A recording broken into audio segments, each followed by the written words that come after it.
A Springfield, Missouri teacher is out of a job after being recorded using the N-word repeatedly in her classroom. A student actually recorded this. This is what was recorded. The word at all, but it I don't know. It feels like when a black person's using it towards another black person, it's the same. How is it not still a derogatory word? Derogatory, but you don't say it. I don't know. I don't get it. I mean, I kind of. Slave owners used to call them that, so it's just like a. So how does right? But are you? And is the word nigger not allowed? Okay, I'm going to say right now, as a teacher, if you want to keep your job, this isn't a threat. I'm not calling anyone. No, I understand. I can say the word. It's not. Mr. Boone. Why are you saying? No. I'm trying to say, like, as a student. Now, the unidentified Glendale High School teacher was recorded again saying the N-word repeatedly in the classroom. The teacher noticed 15-year-old sophomore Mary Walton recording and asked her to stop recording.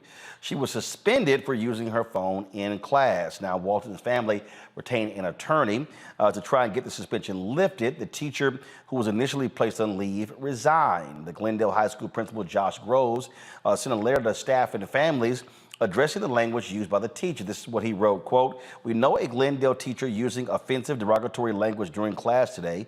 A video of the comment is being circulated and we have received several calls from concerned parents. I want you to know that the comments expressed in the video are inappropriate, inexcusable, and do not meet the professional standards for Springfield Public School employees." Now, I've heard other folks have debates and conversations here, Greg, that this was actually a teaching exercise.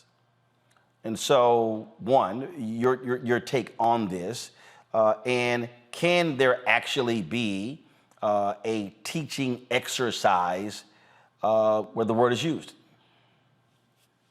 I think so, but context is everything. Yep. First of all, let me just say very quickly that the young person who recorded it was suspended for 3 days, and when you read the policy of that school district, it seems very clear that they don't want anything recorded. And so there's a problem there. The family apparently has retained counsel to try to get that suspension reversed, but then they got to go into their pockets for money. Schools and prisons are two places where the First Amendment doesn't necessarily operate the way it does in the rest of the world. And that's problematic. I wanted to say that first of all. But Roland, I tell you, man, I mean, on the one hand, you have folks with the N-word in literature, whether it be Mark Twain or Toni Morrison, whether you be Amiri Baraka or Tony K. Bambara, whether it be, you name it.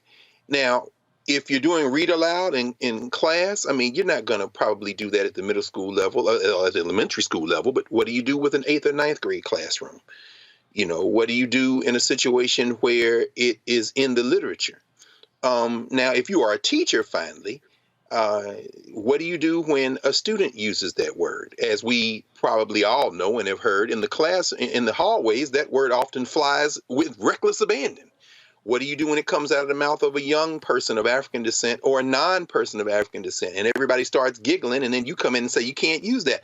Finally, as an adult in the classroom, if you're a teacher, I don't think it's ever appropriate for you to use the word in a kind of bannering, free way. But what I heard on that tape, what I heard on that recording was a teacher who shouldn't have used the word, but whose defense may very well be we were having a free-ranging conversation about the word's usage.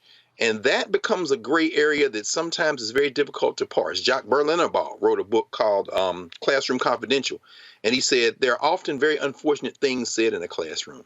But depending on the context and the intent, it could be that the intent was not to be racist, but to push a dialogue. I'm not defending the teacher. I'm just saying that that's a call that as a teacher, I try very hard not to ever put myself in a position to try to make. Avis? It seemed to me as if it was very clear that he was offending the Black students in that room.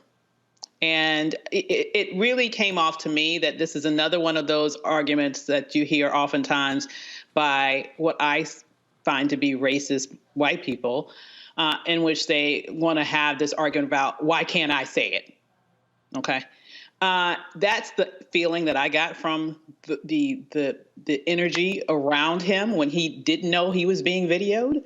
I would also say that I find the statement from the school to be disingenuous, because if it was really counter to their policy, they would have fired him instead of just, in essence, giving him a couple of days off and suspending the student who did what she did to collect the evidence that she needed in order to prove what was happening in that classroom, which she found to be offensive.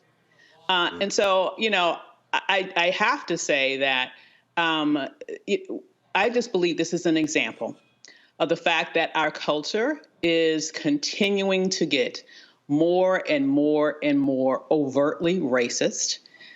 People feel completely racist, not even people, racist, feel completely comfortable saying whatever the hell they want to say in this society.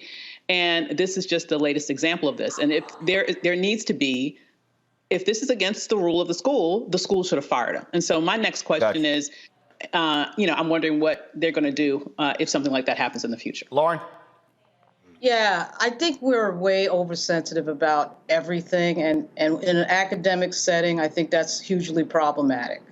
And I think that the context that he was talking about, it was the context of when and where it's appropriate and when someone's using it and not using it. To Avis's point, sure, some of that was the discussion around the why can't we use it, which is a ridiculous discussion. But I think not just with this story, we see it in a lot of academic stories lately over the last maybe 3 or 4 years, where just having a discussion about something is in itself problematic for a lot of the folks in the room who are the students. And to me, to have a full-fledged academic discussion about something, particularly controversial issues that may come up in literature and history, you have to be able to talk about things and hear things you may not want to hear. And I think increasingly we have a very oversensitive group of people out there who tend to be a little bit younger. It's like we're back in the Victorian era with some of them, who are just sensitive about everything that comes up. Things that they don't want to hear, that they disagree with, they do not want to hear, even in an academic setting. And I have a problem with that. All right, folks, back to our Roland Martin Unfiltered video in just one moment. When you talk about blackness and what happens in black culture, we're about covering these things that matter to us, speaking to our issues and concerns. This is a genuine people-powered movement. There's a lot of stuff that we're not getting. You get it, and you spread the word. We wish to plead our own cause. Too long have others spoken for us. We cannot tell our own story if we can't pay for it. This is about covering us. Invest in black-owned media. Your dollars matter. We don't have to keep asking them to cover our stuff. So please support us in what we do, folks. We want to hit 2,000 people, $50 this month, raise $100,000. We're behind 100,000, so we want to hit that. Y'all money makes this possible. Check some money orders. Go to P.O. Box 57196, Washington, D.C. 20037-0196. The Cash App is $RM Unfiltered. PayPal is R Martin Unfiltered. Venmo is RM Unfiltered. Zelle is Roland at RolandSMartin.com.